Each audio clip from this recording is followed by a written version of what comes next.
Sejam muito bem-vindos, meus caros, e no dia de ontem na Assembleia da República a Rita Matias fez uma intervenção sobre aquilo que seria a substituição populacional a nível português. Eu acho que este tema já começa a não ser novidade para nenhum de vocês. Esta expressão ao início podia chocar, a expressão de substituição populacional, mas se vocês fizerem meia dúzia de contas sobre nascimentos, mortes, pessoas que saem do país, pessoas que ficam, pessoas que entram, vocês conseguem perceber que há uma clara substituição. A matemática não é racista, é o que é, e portanto não precisamos de ser teóricos da conspiração para falar de uma substituição. Eu dou-vos o exemplo. Neste momento temos um déficit de pessoas que nascem e que morrem, se não me falha a memória, e temos 85 mil nascimentos no ano passado e foi um recorde dos últimos anos.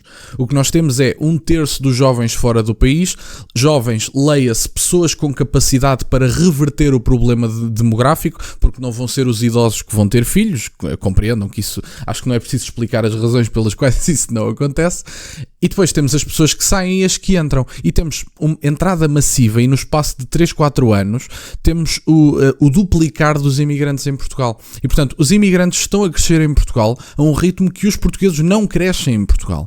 E depois a questão mais interessante é, os imigrantes obviamente estão em Portugal em idades de trabalho e em idades férteis, porque não são idosos que vão emigrar do seu país para vir para cá, apesar de que pode haver algumas exceções, mas tendencialmente os imigrantes estão entre os 20 e tal, 40 anos, e portanto neste aspecto são pessoas que têm idade para ter filhos com mais recorrência do que nós, diga-se de passagem, acabam por se getificar em determinadas zonas, leia-se por exemplo no Martim Moniz, e sim, estamos a ser vítimas de uma substituição populacional financiada com os nossos impostos, que isso ainda é mais dramático. Mas bom, vamos ouvir esta intervenção que eu acho que vale a pena ser ouvida e fazer aqui alguns breves comentários, em que a Rita fala também da alma lusitana, que foi uma expressão que me chamou a atenção e que espero que se comece a utilizar com mais recorrência, a expressão da alma lusitana. Vamos ouvir.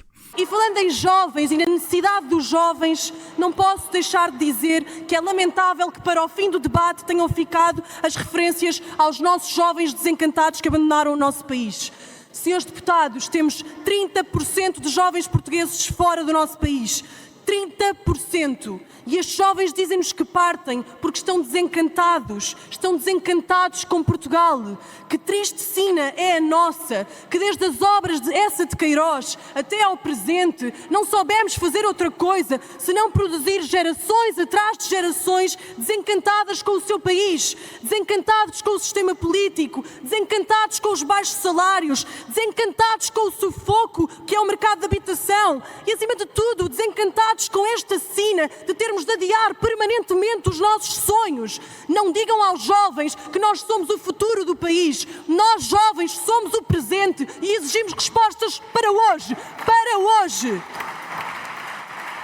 Bom, meus caros, para as pessoas que eventualmente possam dizer que os jovens portugueses são o futuro do país, devem ser o futuro do país, mas de outro país qualquer, porque ao ritmo que estão a sair não são seguramente o futuro de Portugal. E portanto eu não estou a criticar uma pessoa que saia de Portugal à procura de melhores salários, isso é por demais compreensível. Acho que não há grande dificuldade em perceber porque é que isso acontece.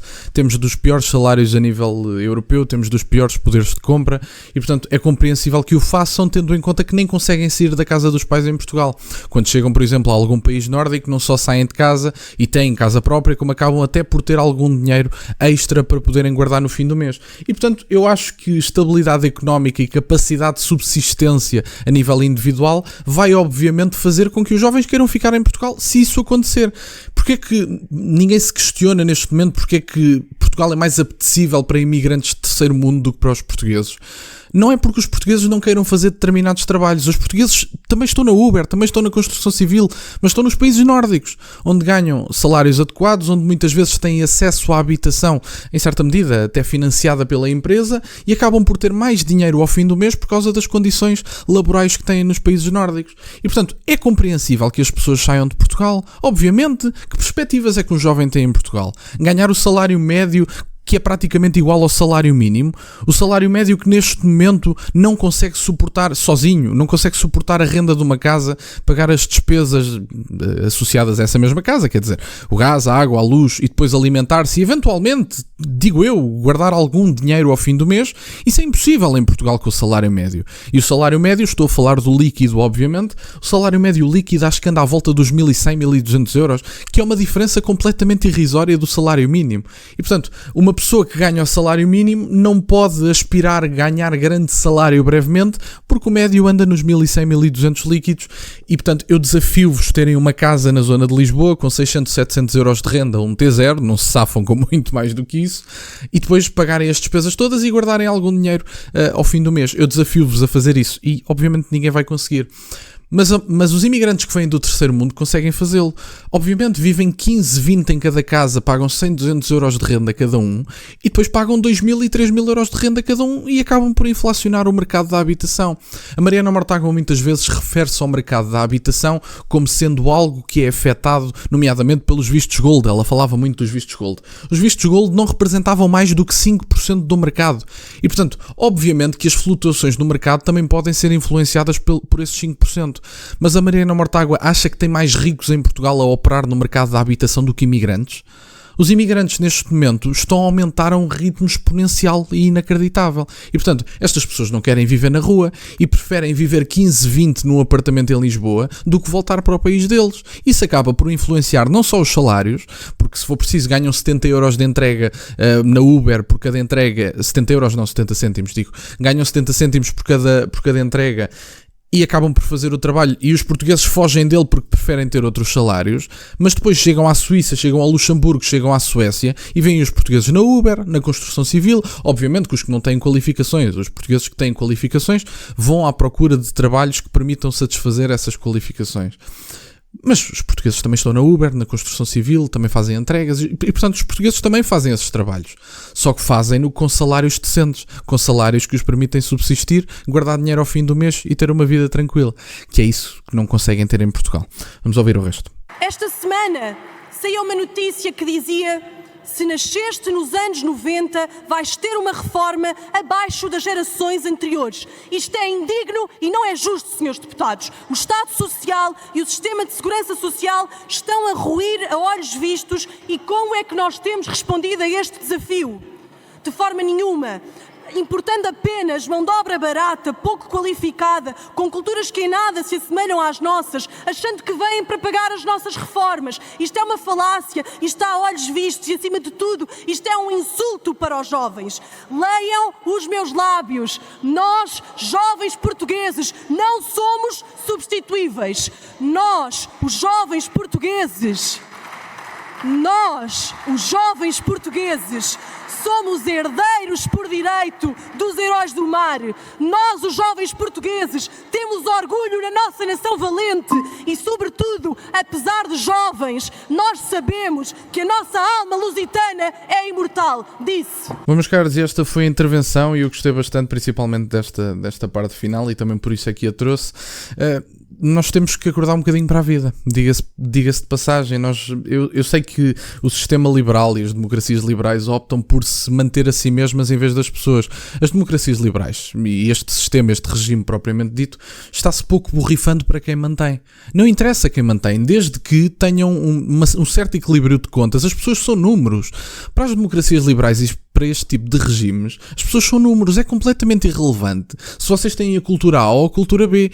O que é relevante para estes regimes é que se mantenham ao longo do tempo e que consigam satisfazer as suas necessidades do ponto de vista estatístico e de números, para haver um equilíbrio de contas, mas nem isso estão a conseguir fazer, porque estas pessoas eventualmente também vão querer a sua reforma e, portanto, neste momento há um desequilíbrio de tamanho de contas. A Segurança Social Portuguesa, eu li há pouco tempo uma notícia que dizia alguma coisa do género, tinha algo entre um buraco de 14 a 15 mil milhões de euros, e há um desequilíbrio enorme de contas em que as reformas vão continuar a diminuir ao longo do tempo. E não pensem que os preços vão diminuir ao mesmo ritmo que as reformas. Os preços vão se manter e vão aumentar. E, portanto, que ninguém pense que as condições de vida, se alguém da minha idade que estiver por aí, por esse lado, estiver à espera de receber uma reforma, esqueçam isso, não vale a pena. Não pensem muito na reforma e preocupem-se mais em arranjar um pé de meia, como se costuma dizer, numa outra circunstância qualquer, porque não vai acontecer. E, portanto, há um tamanho de desequilíbrio de contas neste momento, porque o sistema liberal opta por se manter a si mesmo, em vez de satisfazer as vontades do seu povo. O sistema liberal não tem povo. É indiferente, somos números. Não há culturas, não há identidades partilhadas, não há almas lusitanas, não há absolutamente nada irrelevante. Querem lá estas pessoas saber se num território a que chamamos Portugal estão portugueses, estão indianos, estão pessoas do terceiro mundo? Querem lá eles saber. Para eles é igual. Estão dispostos a manter o sistema e a trabalhar basicamente com salários semi-escravos para o manter? Bom, então são bem-vindos. Querem lá eles saber da identidade nacional e daquilo que partilhamos e de um sentido de comunidade e tudo mais? O que estas pessoas estão a fazer basicamente é incentivar cenários para criar guerras civis. Eu lamento dizer isto assim, mas não há outra circunstância. A sociologia já estudou isto há imenso tempo. Culturas antagónicas em proporções suficientes dentro do mesmo espaço vão criar tensões sociais essas que eventualmente vão gerar guerras civis. Isso está mais do que escrito, quer dizer, que se alguém tem dúvidas disso, que vá ler um bocadinho sobre sociologia, até posso deixar alguns autores na descrição. Mas como eu acho que ninguém neste país, seja deste país, seja de outro país qualquer, quero eu acreditar, queira uma guerra civil, meus amigos, há muita pessoa que vai ter que sair. Há muita gente que vai ter que sair. E há pessoas que estão em proporções que não equivalem àquilo que é adequado neste país e que não se estão a adaptar culturalmente. E nós já podemos ver o que é que vai acontecer em Portugal através do que aconteceu na Suécia, principalmente. No mês de janeiro, a Suécia teve 32 atentados. Dá mais do que um atentado por dia. Eu não sei se vocês estão a perceber o que se está a passar na Suécia neste momento, o que se passou em Bruxelas, que no espaço de 24 horas tivemos troca de tiros com Kalashnikovs para decidir quem é que ficava com determinado território. Estamos a falar de Bruxelas, a capital da União Europeia, a capital desta ordem liberal. E portanto, se alguém ainda tem dúvidas de que a ordem liberal está a ruir e de que a ordem liberal se alimentaria de nos alienar a todos e de nos criar um espaço cinzento onde eventualmente coubéssemos todos, tenho a certeza disso. E portanto, basicamente era isto que eu tinha para partilhar. Esta intervenção eu gostei imenso de ouvir e eu acho que são deste tipo de intervenções que são necessárias até para se perceber o papel, diria eu, do patriotismo a nível nacional. Ainda existem pessoas preocupadas com a identidade nacional e sinceramente eu acho que é renegar o ser humano enquanto ser social, ignorar a sua identidade partilhada com o seu próprio povo. E portanto, como eu acho que ninguém deve ignorar a identidade partilhada com o seu próprio povo, não devemos ter medo de a afirmar, mesmo que os burocratas em Bruxelas ou em Portugal ou defensores da ordem liberal digam o contrário. Obrigado, meus caros, por estarem desse lado. Peço-vos só o gosto neste vídeo, subscrevam o canal. Vamos a chegar aos 24 mil subscritores. Muito obrigado, meus caros.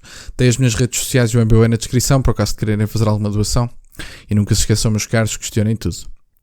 Até à próxima.